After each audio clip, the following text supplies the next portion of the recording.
Hi, guys, and welcome back to another episode of Women in Math and STEM, where our mission is to reach out to as many professionals, aspiring professionals, students, whatever you name it.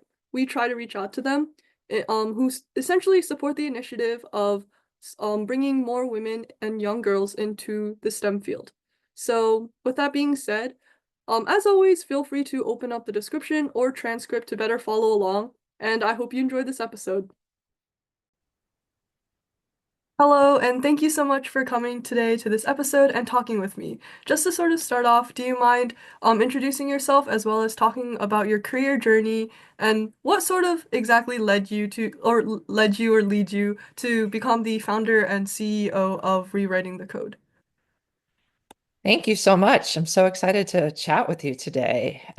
My name is Sue Harnett, and as you mentioned, I am the founder and CEO of Rewriting the Code, and we are a nonprofit organization that supports university women who are pursuing technology careers and typically majoring in computer science, engineering, math, statistics, data science, with the intention of wanting to pursue a career in the technology industry.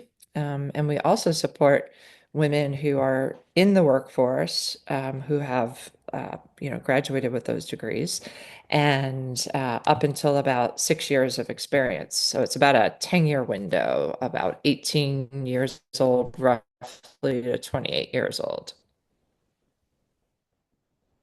I see. I continue about my background. So what led me to rewriting the code? This is my fourth career in my professional life. So my first was as a professional basketball player. I played overseas in Belgium after playing in college at Duke University. And from there, I was a manager for several years. I had my master's in healthcare administration from Duke and loved the field, but always had an itch to be an entrepreneur. And I actually went back to my passion, which was sports. And I started a sports e-commerce and technology company called Replay Photos. And I ran that company, sold it to the acquirer, and stayed on board for about a year. And then I just wanted to do something different. I was at a point in my life where I wanted to do something that was impacting people's lives. And I had no idea what that would look like. And I was just really open to talking to as many people about that as possible. And I just love college age students, men and women. I have two boys. One of them is in college and one is on his way. He's a senior in high school. Um, and it just so happened that one of my friends, who's a computer science professor at Duke, told me that they were looking into a project they had gotten some funding for to try and understand why so many women start out majoring in computer science, but after oftentimes just one or two classes, they sort of change direction and don't pursue that field. So I found it really interesting, and I joined the team, small team of us that spent a lot of time with students and a lot of time trying to understand what was going on, both for the students who stayed in those majors as well as those who left. And I got incredibly inspired. I learned a ton. And I really discovered that this wasn't just a problem at Duke. This was actually a broader problem at the time. I was really focused on the US, but come to find out, it's really more of a global challenge. I see. I was just wondering through like all these different careers and your experiences, what have been some challenges you faced? How have you overcome them? And just in general, like how do you stay motivated to sort of continue to reach for your goal? Oh, that's such a great question. I guess one of the things is, certainly to maintain your curiosity and keep pursuing different career opportunities that allow you to um, see how you can problem solve, or come up with ideas that will, yeah, solve a problem or potentially introduce a new product or service. And when I started my first company, that was really in the starting a new product and service. But I have to say that after my experience with rewriting the code, I think really focusing on a challenge out there, and the challenge being that there's just not enough women in the technology industry. And it's just so important for so many reasons to address that and try and change that. And the reason why I decided to go all in on this and actually start a company is that I would say the common through line that I really discovered was that the women were leaving, not because they didn't weren't passionate about technology or they couldn't do the work. They were really leaving because they felt like they didn't belong. And I think what motivated me was that I personally had those feelings along my career. And I grew up not too far from you on Staten Island in New York City. And I come from I'm a first gen student. My dad was in World War II. Um, my mom was a volunteer preschool teacher, and I was lucky enough that I got an athletic scholarship to go to Duke. And um, when I arrived, I just never felt uh, as strong with feelings as I did at that time that I just didn't belong. Um, I don't, I didn't come from a wealthy background. I didn't have parents who went to college, and I just felt like, in the I to hide, and I didn't participate in class. And on the basketball court, I felt pretty comfortable. And the thing I learned at that point in time, which has been a mainstay in my life, is the importance of community. And it's an amazing opportunity. Athletics is a good example, but certainly other passions, whether that be the arts, dance, or music, when you are part of a symphony, when you're part of an orchestra, when you're part of a basketball team, and you have women on your team who you look up to and you want to emulate and learn everything from, they were the ones that said, you do belong here, and you're going to do just great, and we're going to support you. And you know what? We felt that way when we were in your shoes, like just a couple of years ago. And just those inspiring words and understanding was so powerful to me that I actually did have an amazing experience. And I figured out not only how to find my people, but to thrive and build lifelong friendships, and have went on to graduate school and have just had an amazing professional experience. But I just the thought of someone walking away from something that they're passionate about because they think that maybe they don't belong there is something that I would be a young person would would never do. I see. Speaking of like sort of developing confidence and sort of like feeling like you belong or just like finding your community, I was wondering like what sort of advice you would have for just honestly anybody who might feel like they don't belong, who might feel discouraged, but like particularly women in computer science or technology. Sure. Absolutely. We're all human beings, and we are well-rounded. And one of the things that we do in rewriting the code is we interact with the community all the time. We have a lot of community leaders and we survey the community and we're always trying to understand what makes them tick and what are the stressors that you're going through at different points during the year. It could be school, it could be recruiting, it could just be, maybe friendships or home relationships. There's just so many things. And we try and provide space where women can find other women that they have things in common with. And that could be, a hobby or reading, or it could be something technology related, like exploring AI, which is so exciting these days. Or, growing up in the Northeast and finding someone that, you have like a common background with. And um, so we try and be very holistic in how we have community. It's not just about technology or just about computer science.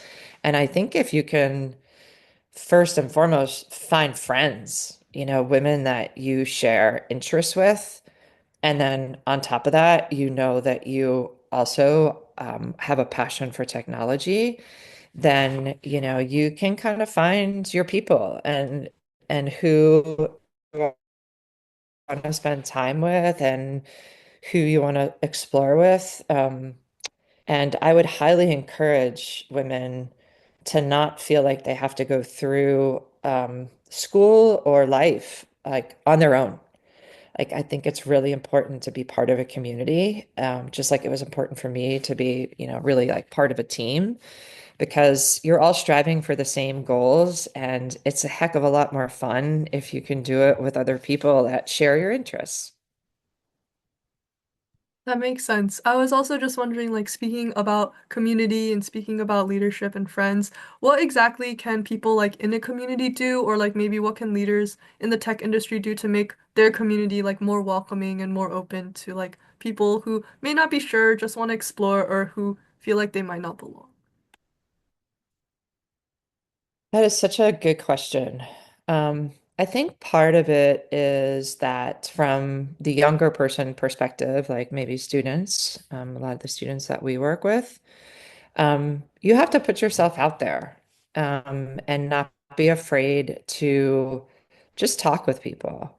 And it could be really anyone. First and foremost, your classmates. I think just starting to form relationships like you have done through middle school and high school and connecting with teachers and faculty. They're there because they really want to help. And, oftentimes you can go to them and, look for advice or really connect with them on another level of just being, one person in a classroom of 25 or something like that. And I also wouldn't be afraid to just reach out to someone that you might want to talk with and say, gosh, you seem to have a really interesting job, and I would love to talk to you about it. Or when you do go to college, if that's the path that folks are interested in, the alumni networks are really, really powerful. I don't think any former student or current student at Duke who's reached out to me, I haven't said yes to and had a conversation with, right? Like, because you always remember what it was like to kind of be a student and be exploring and trying to figure out like what might be the path. And I think there's no better way than to just, people love to talk about themselves. So I think if you ask them like, really good questions about what motivates them and what were experiences that they would do over again and maybe what they would, do differently, or I think I know I used to worry about a lot of things that were outside of my control. And I've learned over time that that's just a waste of really a lot of energy. So I try and just like, not get too discouraged, but just always have an optimistic outlook and perspective. That, college is all for exploration. And anyone that you could talk to, friends of your family, relatives that might be in technology or even just corporate America, be really interesting to get their viewpoints on their experiences. I see. Speaking of the college experience, I was wondering how your time at Duke sort of shaped your worldview or like your perspective on life. My 4 years as an undergraduate and 2 years in graduate school was one of the most transformative periods of my life. I grew up going to Catholic school. I wore a uniform from first grade to my senior year of high school. In some respects, even though I was in one of the most diverse cities in the world, was in a little kind of a bubble to a degree. And when I got to Duke, there were just so many different students with so many different life experiences, and it was just such an amazing experience and learning spending time with people that had such different life experiences than I had. I had only been on an airplane a couple of times. I had never been out of the country. So I just wanted to soak up everything I possibly could. And, I got involved in a lot of different types of activities. I think one of the neat things for me being a student athlete was there's lots of kind of common spaces and things that you share with other sports teams. So I got to meet not just the freshmen first year, but first through fourth year students across lots of different sports and as well as, non-athletes. And I just started, I think at that point in time, to figure out who I was and what my beliefs were. And I adore my family and am so thankful for them. But I didn't, it's a time for me where I broke away from maybe believing what they believed to just forming my own opinions. So I think it's a really cool process to kind of stretch and learn and sometimes get uncomfortable because you don't know what the right answer is, but trying to figure out, at the end of the day, you wind up figuring it out, on your own and choosing what's best for you. That honestly sounds really amazing. And then I was also wondering, like looking into the future, what do you sort of expect, like maybe like the tech industry to look like, or like the computer science industry or STEM industry in general to look like, maybe like a few years from now or like half a decade from now, etc. Yeah. Gosh. So I really follow Melinda French Gates very closely. And little known fact, she was a computer science major at Duke. She was 4 years ahead of me, so we never really crossed paths. But her nonprofit, which is called Pivotal Ventures, has been incredibly supportive of rewriting the code. And we just received a very large grant from them about 6 weeks ago, which we are absolutely delighted to have. Um, and the reason why she's so passionate about, equity in technology and I am is because at the college level, for about the past 20 years, women have represented only about 1 in 5 of the computer science graduates. It's maybe in the very low 20s now as a percentage. And in the workplace, about 26% of the technical workforce are women.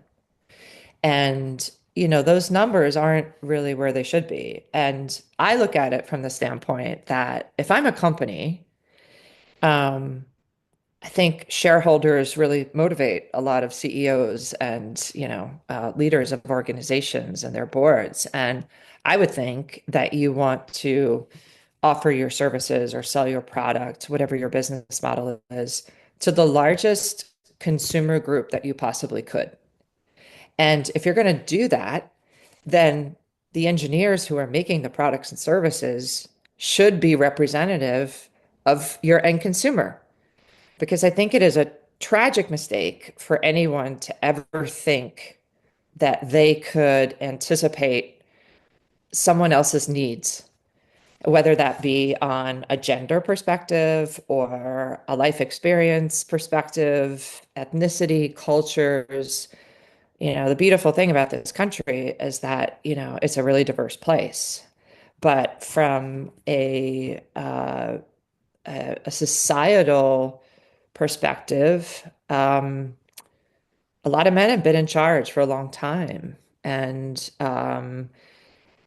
I think in 2025, with women making up, half of the population and more of the college graduates than ever, we deserve a seat at the table. So I want Road to be around until we get to that equity perspective of making sure that everyone is represented. Yeah, I just wanted to say like congratulations on your grant, but also like when I saw the statistic that there were like millions of more women graduates or like undergrads than males, but like in the STEM place, it's just or in the STEM like or for STEM majors or like in the STEM workplace, it's so like unbalanced. I was really surprised because I didn't expect like the disparity to be so huge. And then also, sort of to end off, I was wondering if you had any pieces of advice or tips for young like individuals or just people in general who want to make a positive change on the world, and also like any last words you would have for our audience. Oh, absolutely. Gosh, I could talk to you all day. But I would say that I think that one of the reasons why we have the numbers that we have of low representation is that there have not been a lot of female role models. If you think of the names of the gentlemen who run big tech companies and certainly others, there's no Angelina or Sue in the mix. And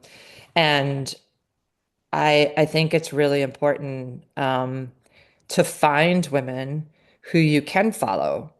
And there are some brilliant women out there. There's some incredible CEOs out there. And the woman who is the CEO of AMD, which is a big tech company, and there's countless others. I want to leave anyone out, but with social media now, like you could follow them and be inspired by the messages that they're getting out there and the work that they're doing. And I would so I'm a big believer in mentorship, and I look at mentorship two ways.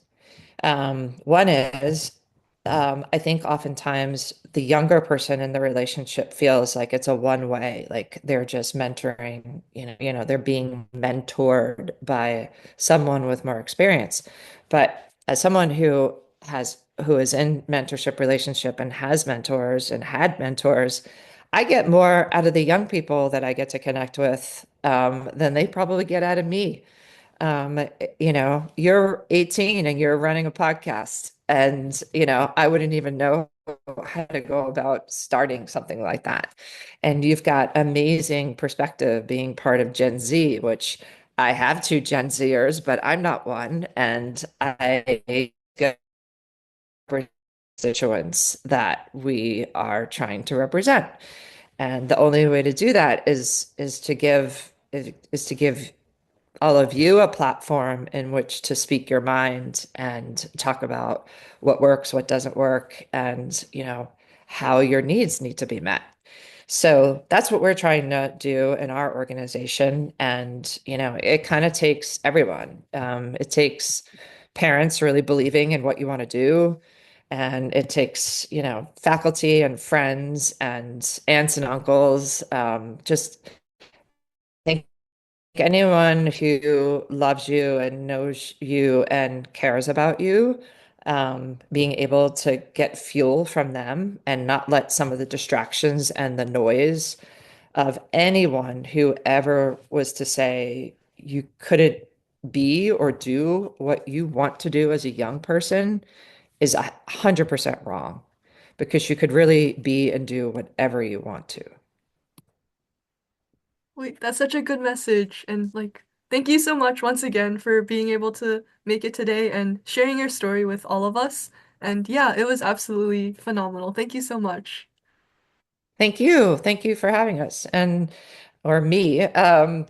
And for anyone out there listening, if you are, we start really accepting women into the community once you know where you're going to college, because we really are focused on university students around the globe.